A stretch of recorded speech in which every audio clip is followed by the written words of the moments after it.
SSC public examinations July 2020 general science paper 1 and 2 issued by SCERT Andhra Pradesh. ఈరోజు మనం ఈ general science paper Telugu medium యొక్క సమాధానాలు మరియు ప్రశ్నల యొక్క విశ్లేషణ ఈ వీడియోలో తెలుసుకుందాం. ఈ మోడల్ పేపర్లో పార్ట్ ఏ మరియు పార్ట్ బి ఉన్నాయి. పార్ట్ ఏ ఫిజికల్ సైన్స్కి సంబంధించింది, అలాగే పార్ట్ బి బయలాజికల్ సైన్స్కి సంబంధించింది. పార్ట్ ఏ ఫిజికల్ సైన్స్ అనేది 46 మార్కులకి ఇవ్వడం జరిగింది. పార్ట్ బి బయలాజికల్ సైన్స్ 54 మార్కులకి ఇవ్వడం జరిగింది. మొత్తం మోడల్ పేపరు 100 మార్కులకి ఉంటుంది. పార్ట్ ఏలో ఫిజికల్ సైన్స్లో 6 1 మార్కు ప్రశ్నలు ఇవ్వడం జరిగాయి. అలాగే 2 మార్కు ప్రశ్నలు 4 ఇవ్వడం జరిగింది. 4 మార్కు ప్రశ్నలు 4 ఇవ్వడం జరిగింది. 8 మార్కుల ప్రశ్నలు 2 ఇవ్వడం జరిగింది. ఇదే విధంగా బయలాజికల్ సైన్స్లో 1 మార్కు ప్రశ్నలు 6, 2 మార్కుల ప్రశ్నలు 4, 4 మార్కుల ప్రశ్నలు 4, 8 మార్కుల ప్రశ్నలు 3 ఉన్నాయి. ఈ ప్రశ్నల సంఖ్యను చూస్తే ఒక ప్రశ్న 8 మార్కుల ప్రశ్న బయలాజికల్ సైన్స్ వారికి అదనంగా ఉంది. ఇప్పుడు పేపరు ఏ విధంగా ఉందో చూద్దాం. ఈ పేపర్లో ముఖ్యంగా మనం గమనించవలసింది డయాగ్రామ్స్. ఫిజికల్ సైన్స్లో 2 మార్కులకి డయాగ్రామ్ ఇవ్వడం జరిగింది. ఉదాహరణకి 7వ ప్రశ్నలో క్రింది పటాన్ని పూర్తి చేసి తిరిగి ఈ ప్రశ్న జవాబు పత్రంపై పూర్తిగా గీయండి. ఇది 2 మార్కులకు ఇవ్వబడింది. ఒకే ఒక ప్రశ్న కాబట్టి ఫిజికల్ సైన్స్లో ఉన్నటువంటి ఎంతవరకు మనం నేర్చుకున్నటువంటి పెద్ద పెద్ద డయాగ్రామ్స్, ఉదాహరణకి motor, AC generator, DC generator లాంటి పెద్ద పెద్ద పటాలని కాకుండా ఈ 2020 జూలై పరీక్షలకు హాజరవుతున్న విద్యార్థులు మాత్రం 2 మార్కుల ప్రశ్నలకు సంబంధించినటువంటి పటాలని నేర్చుకోవాల్సి ఉంటుంది. ఇవి సాధారణంగా 4వ పాఠంలో రేఖాచిత్రాలు, లెన్సులు, 6వ పాఠంలో ఆర్బిటాల్స్, మాయిలర్ డయాగ్రామ్స్, 5వ పాఠంలో హ్రస్వదృష్టి, దీర్ఘదృష్టి పటాలు, మరియు 8వ పాఠంలో ఉన్నటువంటి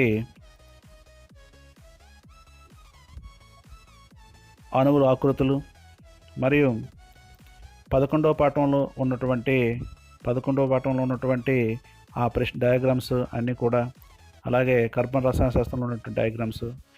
వీటిల్లో పెద్ద డయాగ్రామ్స్ కాకుండా కొంచెం చిన్నవి, తక్కువ సమయంలో గీయగలిగేటువంటివన్నిటిని కూడా మనం ప్రాక్టీస్ చేయాలి. సాధారణంగా motor, AC generator, DC generator లాంటివి ఈ 2020 జూలైలో మాత్రం ఇవ్వకపోవచ్చు. అదే బయలాజికల్ సైన్స్ వారైతే పెద్ద పెద్ద డయాగ్రామ్స్ని వాళ్ళు ప్రాక్టీస్ చేయాల్సి ఉంటుంది. అంటే ఇంతకుముందు 4 మార్కులకి ఏవైతే డయాగ్రామ్స్ ప్రాక్టీస్ చేశారో అలాంటి పెద్ద డయాగ్రామ్స్, ఎందుకంటే ఇక్కడ 8 మార్కులకి వాళ్ళకి డయాగ్రామ్ ఇవ్వడం జరుగుతుంది కాబట్టి వాళ్ళు పెద్ద డయాగ్రామ్స్ని వాళ్ళు చూసుకోవాలి. అలాగే మరొక ముఖ్య విషయం ఏంటంటే AS3 ప్రశ్నలు. AS3 ప్రశ్నలు అనేవి ప్రయోగ కృత్యాలకు సంబంధించినటువంటి ప్రశ్నలు. ఫిజికల్ సైన్స్ వారు పెద్ద ప్రయోగాలు చదవాల్సి ఉంటుంది. అంటే ఇప్పుడు ఎంతమంది ఒక 4 మార్కులు చదువుకున్న ప్రయోగాలు, ఉదాహరణకి ఘన పదార్థం యొక్క విశిష్టోష్ణం ప్రయోగపూర్వకంగా కనుగొనే విధానాన్ని రాయండి, ఓమ్నియం తెలిపి దాన్ని రుజువుపరిచే కృత్యాన్ని వివరించండి. ఇలాంటి ప్రయోగ కృత్యాలు అనేవి ఫిజికల్ సైన్స్ వారికి పెద్ద ప్రశ్నగా ఇచ్చారు. కానీ బయలాజికల్ సైన్స్ వారికి పెద్ద ప్రశ్నగా ప్రయోగాలు లేవు, ఫిజికల్ సైన్స్కి మాత్రం ఉన్నాయి.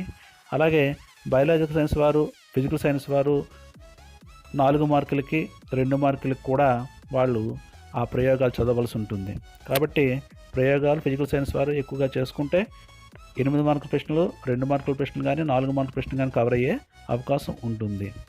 అలాగే ఇంకో ముఖ్య విషయం ఏంటంటే AS4 డేటా అనాలిసిస్ సంబంధించినటువంటి ప్రశ్నలు మనకి ఇవ్వడం జరుగుతుంది.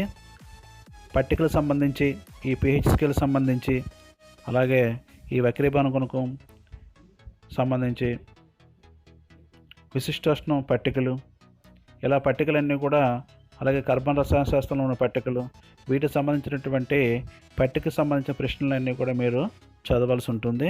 ఎందుకంటే కంపల్సరీగా అవి వస్తున్నాయి. అలాగే AS2 ప్రశ్నలు కూడా ప్రశ్నలు అడగమని అడిగారు. 8వ ప్రశ్నలో దీర్ఘదృష్టి, హ్రస్వదృష్టి మధ్య భేదాన్ని తెలుసుకోవడానికి ఏవైనా 2 ప్రశ్నలు రాయండి అన్నారు. అలాగే 9వ ప్రశ్న ఊహించి రాయండి అన్నారు. ఇవి రెండు కూడా AS2కి వస్తుంది. ఊహించడం, ప్రశ్నలు తయారు చేయడం, ఇవన్నీ కూడా 2 మార్కులకి వస్తుంది.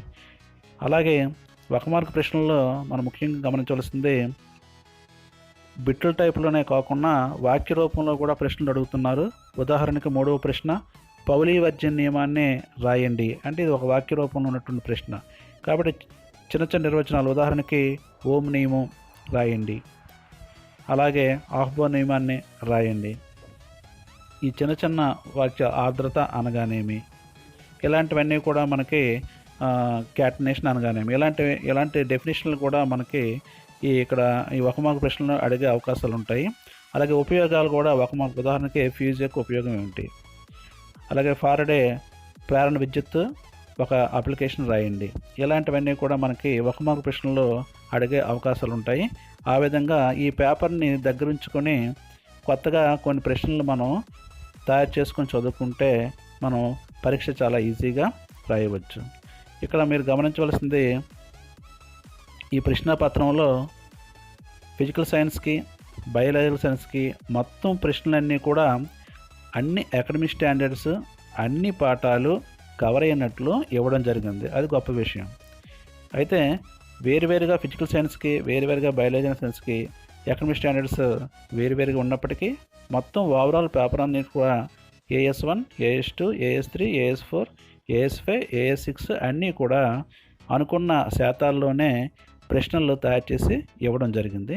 కాబట్టి ఈ ప్రశ్నాపత్రాన్ని నమూనాగా తీసుకొని ఏ ప్రశ్న అయితే ఉందో ఆ ప్రశ్న దగ్గర అలాంటి టైప్ ప్రశ్నను మనం వేరువేరు రాసుకొని చదువుకుంటే మనం 2020 జూలై పరీక్షని చాలా సులువుగా మనం రాయొచ్చు. ఈ ప్రశ్నాపత్రం చాలా సులువుగా ఉంది. ఈ విధంగా ఉంటే మనం 2020లో చాలా సులువుగా మన జవాబులు రాయొచ్చు. ఇప్పుడు మనం ఈ ప్రశ్నలకు సమాధానాలు నేర్చుకుందాం. 1వ ప్రశ్న, 33 డిగ్రీల సెల్సియస్ను కెల్విన్ మానంలోకి మార్చండి. దీని జవాబు 33 డిగ్రీల Celsius plus 273 gives rise to 303 కెల్విన్లు. 2వ ప్రశ్న, సాధారణ ఉప్పు రసాయన నామం రాయము. జవాబు సోడియం క్లోరైడ్. ఇది AS1 ప్రశ్న. 3వ ప్రశ్న, పౌలీవర్జ్య నియమాన్ని రాయండి. జవాబు ఏ 2 ఎలక్ట్రానులకు 4 క్వాంటం సంఖ్యలు సమానంగా ఉండవు. ఇది AS1 ప్రశ్న. 4వ ప్రశ్న, వాక్యం 1 3s ఆర్బిటాల్ n+n విలువ 3. వాక్యం 2 3s ఆర్బిటాల్ n+l విలువ 4. వీటిలో సరి అయిన వాక్యము. ఆప్షన్స్ ఇవ్వబడ్డాయి. సరి అయిన ఆప్షన్ సమాధానం B. వివరణ, 3s యొక్క n+n విలువ 3+0 3, n విలువ 3, l విలువ 0గా తీసుకోవాలి 3sకి. కాబట్టి n+n విలువ 3+0 3. కావున వాక్యం 1 మాత్రమే సరి అయినది. ఈ ప్రశ్న AS1. 5వ ప్రశ్న, ఒక విద్యుత్ వాహకం యొక్క పొడవును రెట్టింపు చేసిన దాని నిరోధం డాష్. జవాబు A పెరుగుతుంది. ఆప్షన్స్ ఇవ్వబడ్డాయి. ఆప్షన్స్లో ఏ ఆప్షన్ సరి అయినది. జవాబు పెరుగును. పొడవుకి నిరోధం అనులోమానుపాతంలో ఉంటుంది.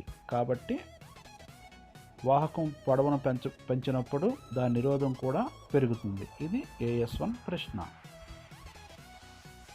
6వ ప్రశ్న, అర్ధవాహకం యొక్క ఏదేని ఒక ఉపయోగం రాయండి. జవాబు: అర్ధవాహకాన్ని డయోడ్లు, ట్రాన్సిస్టర్లు, ఐసీలు తయారీలో ఉపయోగిస్తారు. ఇది AS6 ప్రశ్న. 7వ ప్రశ్న. ఈ క్రింది పటాన్ని పూర్తి చేసి జవాబు పత్రంలో గీయండి. ఇక్కడ 2F2 మీద ఆబ్జెక్ట్ ఇవ్వడం జరిగింది. అయితే ఆబ్జెక్ట్ నుంచి ఒకే ఒక ఇన్సిడెంట్ రే ఇవ్వడం జరిగింది. ఆ ఒక్క ఇన్సిడెంట్ రేకి కిరణ చిత్రాన్ని పూర్తి చేసి గీయవచ్చు, లేదా చూపబడిన ఫిగర్ వలె దాన్ని పూర్తి చేసి గీయవచ్చు. ఇది AS5 ప్రశ్న. 8వ ప్రశ్న. దీర్ఘదృష్టి మరియు హ్రస్వ దృష్టి మధ్య భేదాన్ని తెలపడానికి 2 ప్రశ్నలు రాయండి. ప్రశ్నలు ఎన్నైనా రాసుకోవచ్చు. ఉదాహరణకి, ఏ దృష్టి లోపం కలవారు దగ్గర వస్తువులను స్పష్టంగా చూడలేరు. 2వ ప్రశ్న. పుటాకార కటకం హ్రస్వ దృష్టిని ఎలా సవరించగలుగుతుంది? ఇవి AS2 ప్రశ్న. 9వ ప్రశ్న. క్రింది మూలకాల యొక్క క్వాంటం సంఖ్యలను చూసి ఆ మూలకం ఏదో ఊహించండి. n=1, l=0, ml=0, ms+1/2. జవాబు: హైడ్రోజన్. ఈ క్వాంటం సంఖ్యలు హైడ్రోజన్లో ఉన్నటువంటి ఒకే ఒక ఎలక్ట్రాన్కి సూచిస్తుంది. 1s1లో ఉన్న ఎలక్ట్రాన్ యొక్క క్వాంటం సంఖ్యలు కాబట్టి మనం హైడ్రోజన్గా ఊహించవచ్చు. ఈ ప్రశ్నలో మూలకం యొక్క క్వాంటం సంఖ్యలను కాకుండా హైడ్రోజన్లో ఉన్నటువంటి ఎలక్ట్రాన్ యొక్క లేదా డిఫరెన్షియేటింగ్ ఎలక్ట్రాన్, భేదపరిచే ఎలక్ట్రాన్ యొక్క క్వాంటం సంఖ్యలను ఇస్తే బాగుండేది. తర్వాత 10వ ప్రశ్న. ఇనుము తుప్పు పట్టడానికి గాలి, నీరు అవసరమని నిరూపించే ప్రయోగానికి కావలసిన పరికరాలు ఏమిటి? జవాబు: 3 పరీక్ష నాళికలు, రబ్బరు బిరడాలు, ఇనుప మేకులు, అనర్ధ కాల్షియం క్లోరైడ్ మరియు నీరు. ఇది AS3 ప్రశ్న. pH స్కేల్ ఇవ్వబడింది.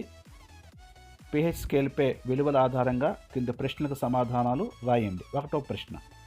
ABCDలలో బలమైన ఆమ్లం ఏది? pH విలువలలో ఏ పదార్థానికైతే తక్కువ pH విలువ ఉంటుందో అది బలమైన ఆమ్లంగా తీసుకోవచ్చు. ఈ pH స్కేల్లో అతి తక్కువ పదార్థం pH విలువ తక్కువగా ఉన్నది ఏ పదార్థం, కావున అది బలమైన ఆమ్లం. కాబట్టి 1వ ప్రశ్న యొక్క సమాధానం ఏ, బలమైన ఆమ్లం. 2వ ప్రశ్న. ABCDEలలో బలమైన క్షారం ఏది? అతి ఎక్కువ pH విలువ ఉన్నటువంటి పదార్థము బలమైన క్షారంగా చెప్పుకోవచ్చు. ఈ pH స్కేల్లో అతి ఎక్కువ pH విలువ కలిగినటువంటిది ఈ పదార్థము, కాబట్టి ఈ బలమైన క్షారము. 3వ ప్రశ్న. బలహీనమైన క్షారం ఏది? క్షారాలు ఎప్పుడు కూడా 7ను దాటి ఉంటుంది కాబట్టి pH విలువ. ఇక్కడ 2 క్షారాలు ఉన్నాయి, D మరియు E. వీటిల్లో ఏది తక్కువ విలువ కలిగి ఉంటే అది బలహీన క్షారం. కాబట్టి D 9 ఉంది, E 13 ఉంది. వీటిలో 9 తక్కువ కాబట్టి అది బలహీనమైన క్షారము అవుతుంది. కాబట్టి 3 యొక్క ఆన్సర్ D. 4. ABCDEలలో తటస్థమైనది ఏది? అందరికీ తెలిసినటువంటిదే, 7 pH కలిగినటువంటి పదార్థము తటస్థమైనది, కాబట్టి సమాధానం C. ఇది AS4 ప్రశ్న. తరువాత 12వ ప్రశ్న. క్రింది పట్టికను చూసి ఇచ్చిన ప్రశ్నలకు సమాధానాలు రాయండి. ఇక్కడ కొన్ని యానక పదార్థాలు, వక్రీభవన గుణకాలు ఇవ్వడం జరిగింది. 1వ ప్రశ్న. వీటిలో ఏ యానక పదార్థం గుండా కాంతి వేగంగా ప్రయాణిస్తుంది? కాంతి ఎప్పుడు కూడా తక్కువ వక్రీభవన గుణకం గుండా ఎక్కువ వేగంగా వెళ్తుంది. ABCDలలో B 1.003 తక్కువ వక్రీభవన గుణకం కలిగి ఉన్న పదార్థం కాబట్టి ఆ పదార్థం గుండా కాంతి వేగంగా ప్రయాణిస్తుంది. కాబట్టి 1వ ప్రశ్న సమాధానం B. 2వ ప్రశ్న. వీటిలో ఏ యానక పదార్థం గుండా కాంతి నెమ్మదిగా ప్రయాణిస్తుంది? కాంతి అతి ఎక్కువ వక్రీభవనం కొనుకల పదార్థం గుండా నెమ్మదిగా ప్రయాణిస్తుంది. కాబట్టి డి అతి ఎక్కువ వక్రీభవనం గుణకం కలది. కాబట్టి రెండవ ప్రశ్నకు సమాధానం డి. మూడవ ప్రశ్న, మిగతా మూడింటితో పోలిస్తే ఏ యానక పదార్థం దృక్ సాంద్రత ఎక్కువ? వక్రీభవన గుణకం ఎక్కువగా గల పదార్థానికి దృక్ సాంద్రత ఎక్కువగా ఉంటుంది. కాబట్టి డి వక్రీభవన గుణకం ఎక్కువగా ఉంది కాబట్టి డి యొక్క దృక్ సాంద్రత ఎక్కువ. నాలుగవ ప్రశ్న, వక్రీభవన గుణకం యొక్క ప్రమాణాలు రాయండి. వక్రీభవన గుణకానికి ప్రమాణాలు ఉండవు, ఎందుకంటే వక్రీభవన గుణకం ఒక నిష్పత్తి కాబట్టి ప్రమాణాలు ఉండవు. కాబట్టి 4వ ప్రశ్న సమాధానం ప్రమాణాలు ఉండవు. ఇది AS4 ప్రశ్న. 13వ ప్రశ్న, ఫారడే నియమం, లెంజ్ నియమాలను నిర్వచించండి. ఫారడే నియమం, తీగ చుట్టలో అయస్కాంత అభివాహం నిరంతరం మారుస్తూ ఉంటే ఆ తీగ చుట్టలో విద్యుత్ ప్రవాహం ఏర్పడుతుంది. 2. లెంజ్ నియమం, తీగ చుట్టలో అభివాహ మార్పును వ్యతిరేకించే దిశలో ప్రేరణ విద్యుత్ ప్రవాహం ఉంటుంది. ఇది AS1 ప్రశ్న. 14వ ప్రశ్న, అష్టక నియమం అనగానేమి? మూలకాల రసాయన చర్యలను వివరించడంలో దీని పాత్రను మీరు ఎలా అభినందిస్తారు? అష్టక నియమం, మూలకాలకు చెందిన పరమాణువులు తమ బాహ్య కక్షలో 8 ఎలక్ట్రాన్లు ఉండేలా రాసాయనిక మార్పు చెందడానికి ప్రయత్నిస్తాయి. దీనిని అష్టక నియమం అంటారు. రాసాయనికంగా చర్యాశీలత ఎక్కువ గల మూలకాలకు చెందిన పరమాణువులు వాటి బాహ్య కక్షలో అష్టక విన్యాసాన్ని కలిగి ఉండవు. ఉదాహరణకు Clలో 7 ఎలక్ట్రాన్లు ఉండటం వలన చర్యాశీలత ఎక్కువ. బాహ్య కక్షలో 8 ఎలక్ట్రాన్ల గల మూలకాలు చర్యల్లో పాల్గొనవు. ఉదాహరణకు Nu యొక్క బాహ్య కక్షలో 8 ఎలక్ట్రాన్లు ఉంటాయి, అది రసాయన చర్యల్లో పాల్గొనదు. బాహ్య కక్షలో 8 ఎలక్ట్రాన్లు లేని మూలకాలు ఇతర మూలకాలు లేదా తమలాంటి మూలకాల పరమాణువులతో రసాయన చర్యల్లో పాల్గొంటాయి. ఈ విధంగా అష్టక నియమంతో ఒక మూలకాల యొక్క రసాయన చర్యలను వివరించడంలో సహాయపడుతుంది. కావున నేను అష్టక నియమాన్ని అభినందిస్తున్నాను. ఇది AS6 ప్రశ్న. 15వ ప్రశ్న, క్రింది ధర్మాలు గ్రూపులలో పీరియడ్లో ఏ విధంగా మార్పు చెందుతాయో వివరించండి. పరమాణు వ్యాసార్థం, అయనీకరణ శక్తి, ఎలక్ట్రాన్ ఎఫినిటీ, రుణ విద్యుదాత్మకత. లేదా సబ్బు యొక్క శుభ్రపరిచే చర్యను వివరించండి. 15A సమాధానం. ఇది AS1 ప్రశ్న. పరమాణు వ్యాసార్థం గ్రూపులలో పై నుండి క్రిందకి పెరుగును, పీరియడ్లలో ఎడమ నుండి కుడికి తగ్గును. అయనీకరణ శక్తి గ్రూపులలో పై నుండి క్రిందకి తగ్గును, పీరియడ్లలో ఎడమ నుండి కుడికి పెరుగును. ఎలక్ట్రాన్ ఎఫినిటీ గ్రూపులలో పై నుండి క్రిందకి తగ్గును, పీరియడ్లలో ఎడమ నుండి కుడికి తగ్గును. రుణ విద్యుదాత్మకత గ్రూపులలో పై నుండి క్రిందకి తగ్గును, పీరియడ్లలో ఎడమ నుండి కుడికి పెరుగును. అయితే ఇక్కడ వీటిని వివరించవలసి కూడా ఉంటుంది, కాబట్టి ఆ విధంగా మీరు చదువుకోవాలి. 15B answer. సబ్బు యొక్క శుభ్రపరిచే విధానాన్ని వివరించండి. సబ్బు కణంకు ఒకవైపు హైడ్రోఫోబిక్ కొన, మరొక వైపు హైడ్రోఫిలిక్ కొన ఉంటాయి. హైడ్రోఫోబిక్ మలిన గ్రీజును, హైడ్రోఫిలిక్ నీటిని ఆకర్షిస్తాయి. సబ్బును నీటిలో కరిగించినప్పుడు హైడ్రోఫోబిక్ చివరలు తనంతట తాను మలినాలతో కలిసిపోయి మలినాల చుట్టూ చేరి మిశ్రీని ఏర్పరుస్తాయి. నీటిలో మిశ్రీలు అవలంబనలాగా ఉండి నీటితో పాటు బయటికి వచ్చేస్తాయి. దీనిని మీరు మరింత వివరంగా రాయవలసి ఉంటుంది. 16వ ప్రశ్న. ఇది AS3 ప్రశ్న. ఘనపదార్థం యొక్క విశిష్టోష్ణాన్ని ప్రయోగపూర్వకంగా కనుగొనే విధానాన్ని రాయండి, లేదా ఓం నియమాన్ని తెలిపి దాన్ని రుజువుపరిచే కృత్యాన్ని వివరించండి. జవాబు పాఠ్యపుస్తకంలో ఉంటుంది, అది చదువుకోవాల్సి ఉంటుంది.